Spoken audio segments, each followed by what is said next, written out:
Hey everyone, Happy New Year, and we want to say Happy New Year and welcome to the very first Radiotopia Presents of 2024. It's a series that we are truly excited about. It's called Shocking, Heartbreaking, Transformative. Now, this is from documentarian Jess Shane, who put out an open call on Craigslist and then worked with 4 strangers to explore the standard rules that documentarians and journalists use to tell their subject stories. So the series gets into all sorts of questions about what happens when people's real lives are collected, edited, and consumed. The show pulls back the curtain on what goes on behind the scenes of your favorite nonfiction shows. And then it turns in on itself and some really interesting twists and turns along the way in the making of the show. I've gotten to know Jess a little bit over the making of this show. Every time I chat with her, there's a new wrinkle to this story. It is really incredible. So go check out the new Radiotopia Presents series, Shocking, Heartbreaking, Transformative. It is out now on your favorite podcast platform.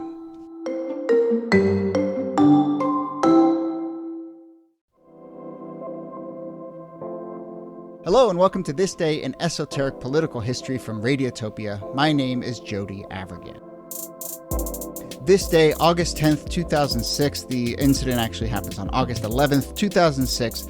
George Allen was on a campaign stop in Breaks, Virginia, near the Kentucky border. George Allen was running for re-election as Virginia senator. He had also been Virginia's governor, but today he stepped in it because on this day in 2006, he was caught on camera. What was he caught on camera doing, Peter Hamby? He was saying, "Give a big welcome to my friend Macaca over here. Welcome to America and the real world of Virginia," or something like that. Something like that. That is, of course, the voice of Peter Hamby, who we have on because he does such a good George Allen impersonation. We just were like, who does the best George Allen in the world?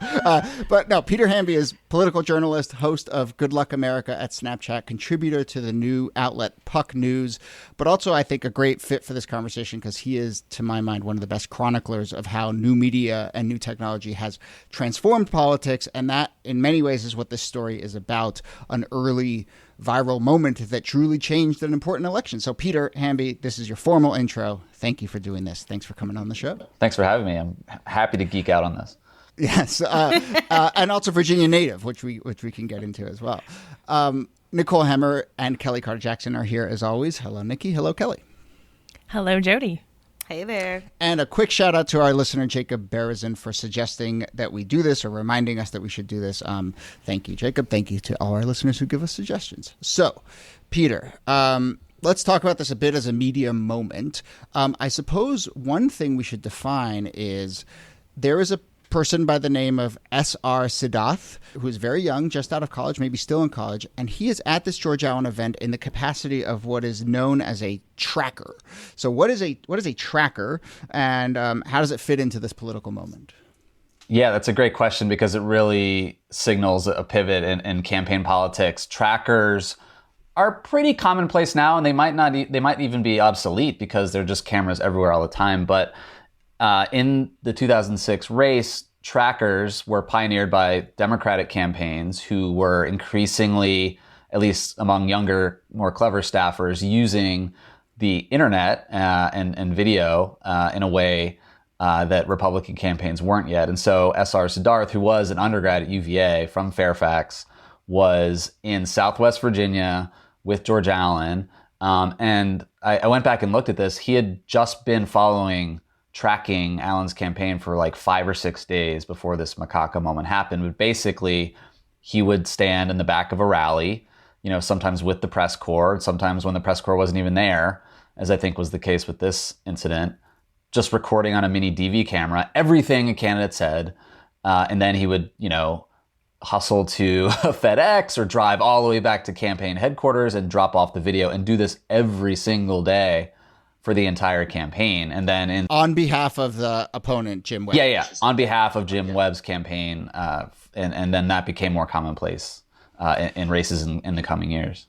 And so this moment with Allen is he notices that this guy has been showing up at all his events and tracking him. And what is, you said it in the intro, but sort of describe what Allen does. It's funny. I went back and watched the Macaca video. It's still on YouTube.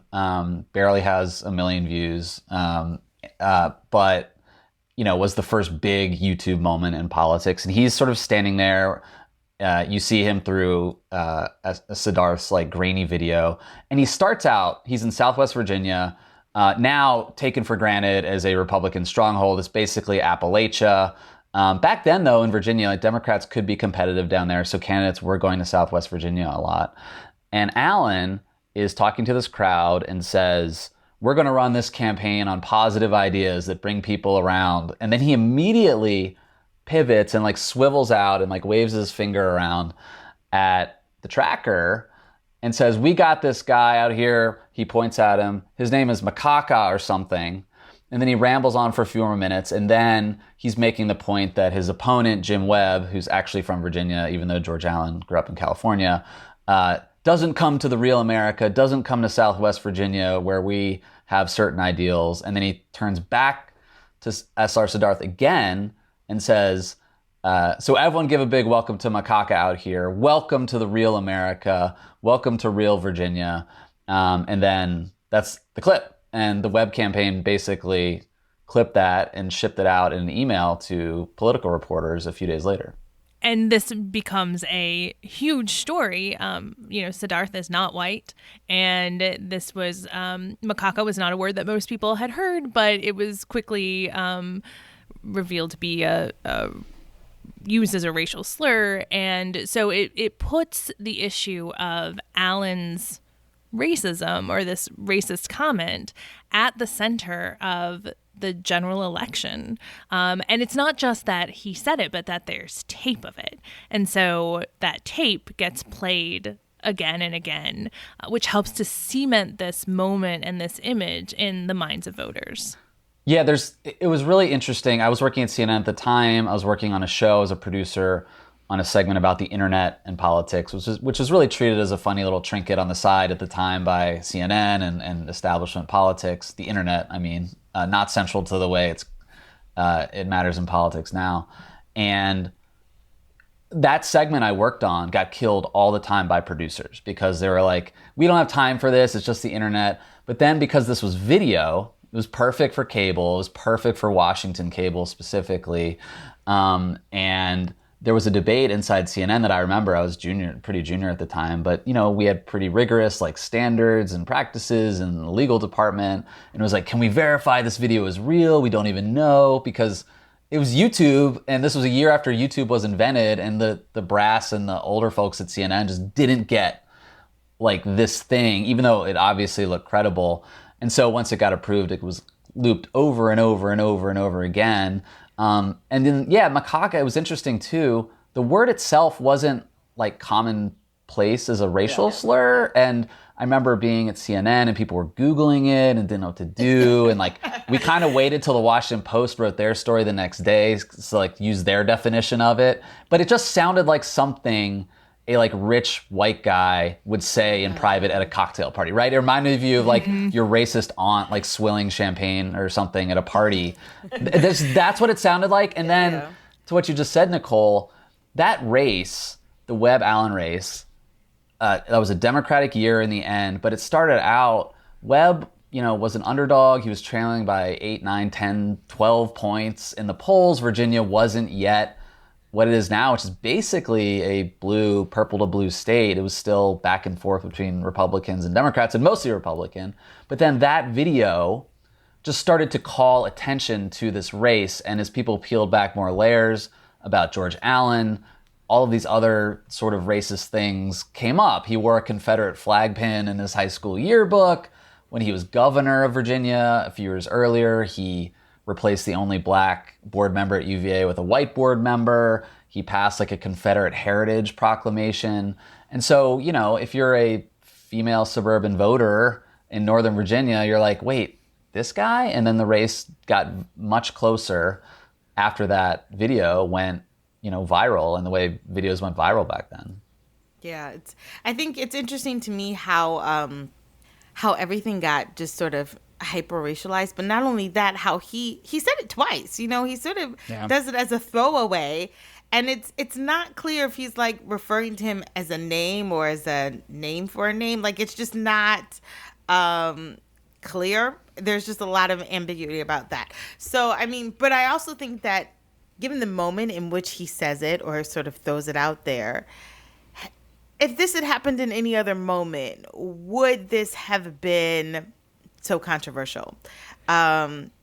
I'm not sure. I mean, I don't, in some ways I say, maybe it gets tucked under the rug, or maybe it gets exploded and he gets canceled, and then that's like the whole, thing that happens.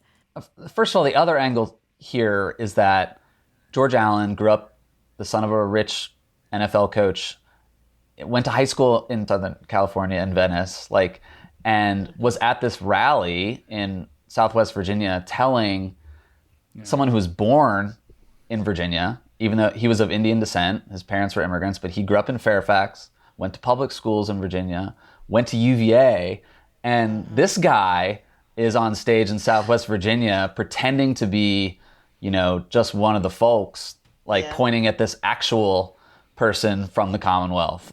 So there's that. And then, I tend to think that this wouldn't be as big a deal today. I mean, one, the internet angle to it made it new and interesting and different for the press. And two, there was just more of pre-Trump, there was just, there were more boundaries in politics and more norms. I hate that word, but, and today, Republican members of Congress say things like that all the time. Republican activists are on camera saying things like that all the time. And even if they do rise to the level of controversial, there have always been 24-hour news cycles, but this just, goes into the ether after a few days. Back then, local media was more robust, so you had reporters following these people around in states during campaigns and asking follow-up questions and digging up new angles. There were more, I hate to say this, more enterprising national journalists who would back then spend the time going to, look into Allen's background. And now we live more in a journalism take culture where people aren't really leaving their desks and following these candidates around and asking questions and digging into their past. And so, I think it was just harder for Allen to overcome this, especially because there were more scandals that came out later in the race that helped drag him down.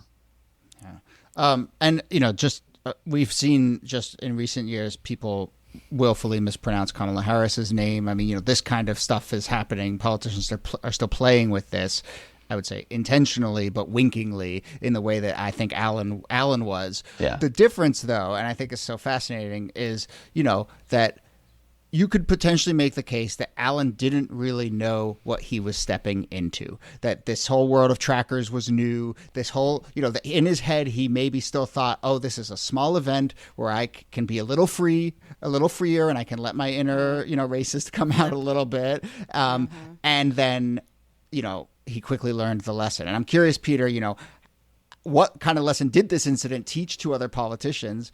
And have they learned that lesson? Because I still find myself amazed that politicians say anything at all under this idea that everyone in the world is going to hear this almost immediately.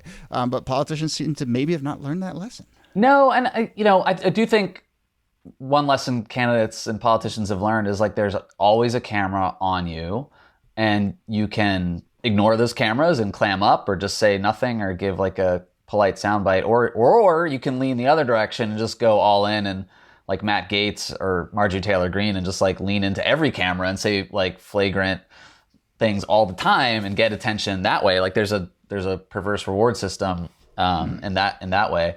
But yeah, I mean, I think Allen learned his lesson in the sense that I need to not be mindful of what I say on a stage. I think you're right. He was in a rural part of the state at the time. There certainly wasn't a local TV network down there in breaks covering it or thought it to be valuable.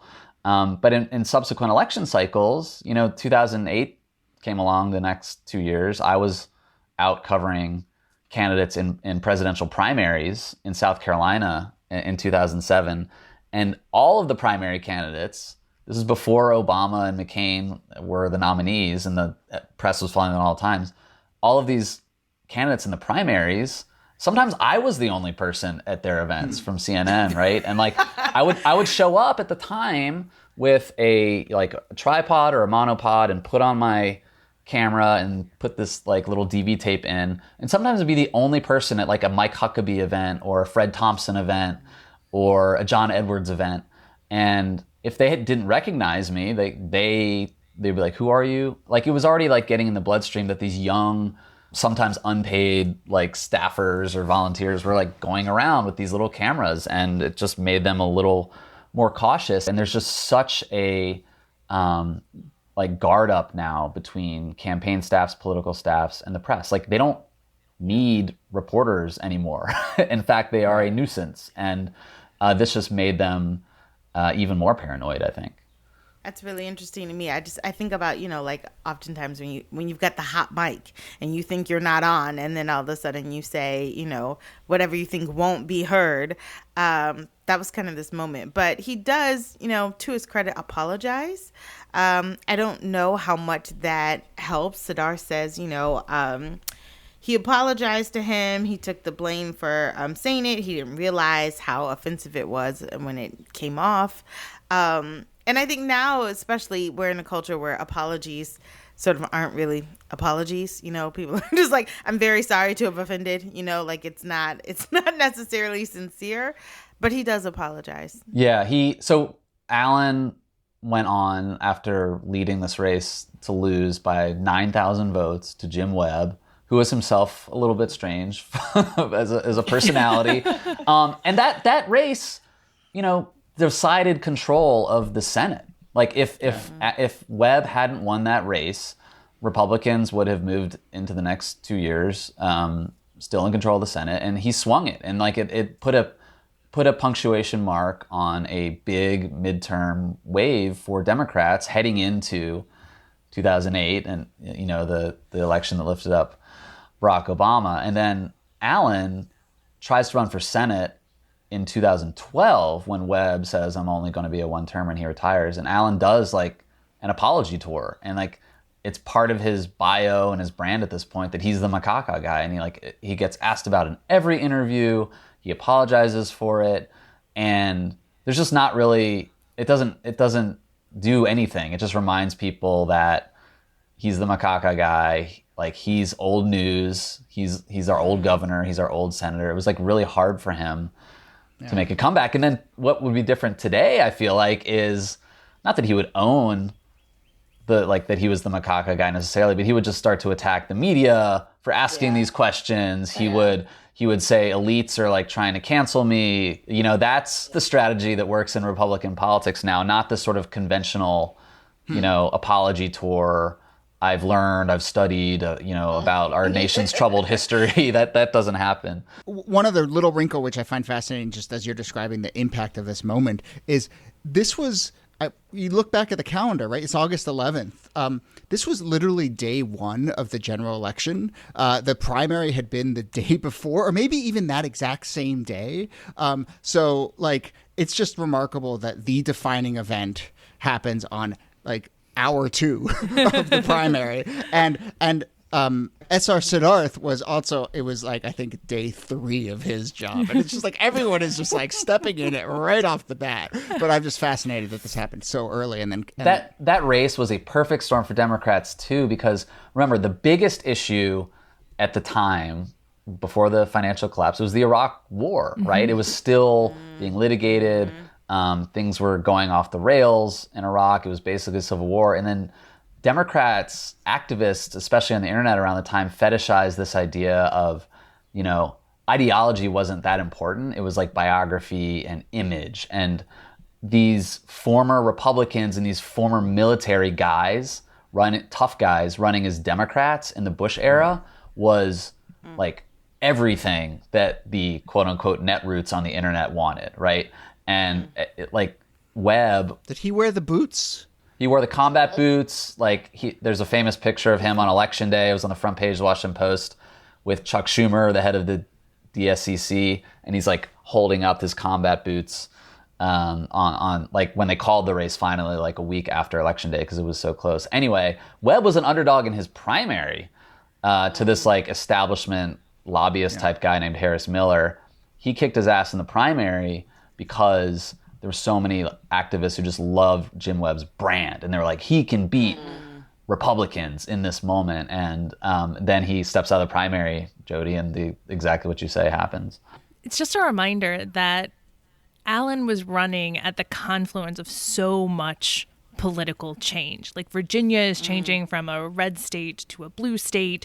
The tolerance for racism in politics had taken a real turn in just the decade before that, right? Because as governor, he was able to embrace the Confederacy and Confederate heritage and all of those ideas, and that becomes a problem for him. And then the media change on top of that. Like, it's just like everything was shifting, and he was on the wrong side of every single one of those shifts. You're exactly right, Nicole. That's so interesting. That's why I love this race. It's just like there's so many different threads to pull about politics, media, the internet, racism, our political culture.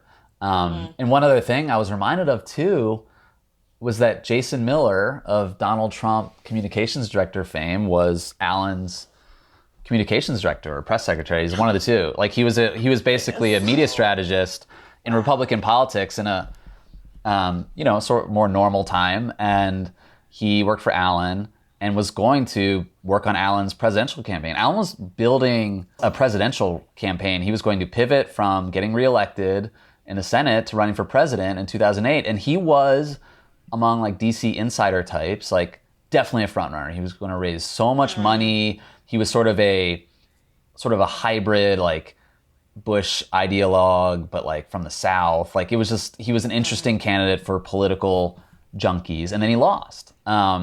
And it blew up his presidential ambitions. He came out a few months later and said, I will not run for president, even though he was already toast. And Jason Miller then moved to South Carolina and started working for Mark Sanford, who was also going... Oh my gosh. No, also did not go well. Who, also saw his career imploded. Oh my God. Yeah, but I mean... It just goes to show you how all of these things are so fragile. At any moment you can be on top and then boom, that's it. Yeah, they're fragile, but I think it's also don't have Jason Miller as your communications director seems to be the big lesson here. But yeah, that's so as we wrap up, can we just take a moment to just sing the praises of S.R. Sidarth, who is like poor kid, like summer gig, just like, I don't know, probably paying him. I don't know if they're paying him at all, but like, he's out there, he's just like driving around, probably very hot, he's shipping off these tapes. But, he, in the wake of this, I think shows real like strength and grace. Like he pens an op-ed. It is not a seize the moment, but he doesn't pick a fight, but he uses the moment to pen an op-ed and sort of point out like, there's some deep racism in this state. This is a serious issue. This has revealed some things about an important race. And then moreover, he kind of just like also puts his head down. He's not sensationalized. And now I think he's just kind of, I think he's a lawyer. He just lives in Northern Virginia. He's just kind of like moved on with his life. Not to sound like a curmudgeon here, but I do think, today, if a young person in politics got that kind of attention very quickly, not all of them, not everyone, but they would love the clout. They would love the followers. They would try to spin it into, a career, and restraint is something that's lost in our internet culture and the ability to like accept an apology sometimes or even in politics, like it's addictive. Like you can get, if you're working on campaigns, you're working in political media, you're always seeking that next like adrenaline rush from breaking a story or like being on a winning race. And, for someone to like do it for a campaign cycle and just be like, okay, cool, I'm done. I want to go do something else is kind of cool. The other interesting thing is that he was at UVA and Larry Sabato, who we all know is like a pundit guy in the political press, has a hard to get into political science class at UVA, and he still does. And to get in, you have to write an essay. And I remember S.R. Sidarth, like in his junior or senior year, his application for Larry Sabato's class just said, I am Macaca. That was it. And because it was just obviously so famous in Virginia politics, he got into the class, and Sabato like later said he was just like one of his favorite students. He was just very smart, thoughtful guy. But that was his 3-word essay. So I am Macaca. If you're ever going to use your moment of fame. That's right. Use it to get into Larry's to class. work for you. Yeah. Forget Instagram. Forget TikTok. I'm getting in this class. My cloud is poli-sci 401. Our two professors here love that, for sure. All right. Well, that brings us to the end of the episode. This has been really fascinating. Peter, thank you so much for doing this.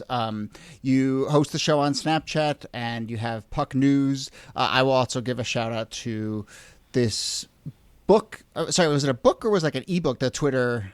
That was I did a fellowship at the Schwarzschild Center at Harvard. It was basically a study. It should have been a book because it's so long, about how Twitter sort of ruined or disrupted political journalism.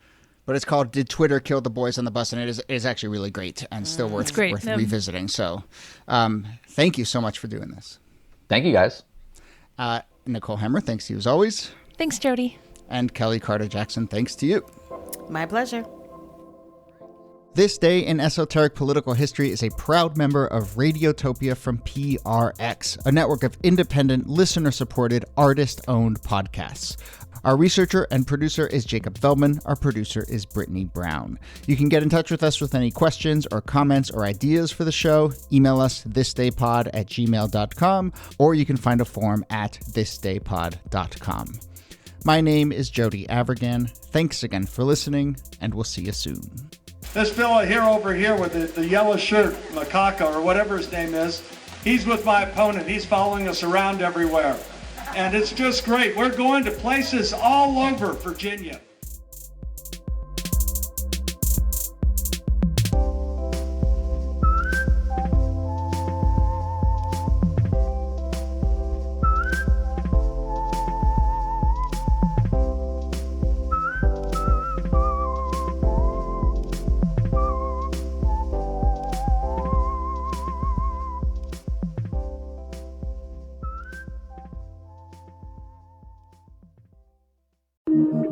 Radiotopia.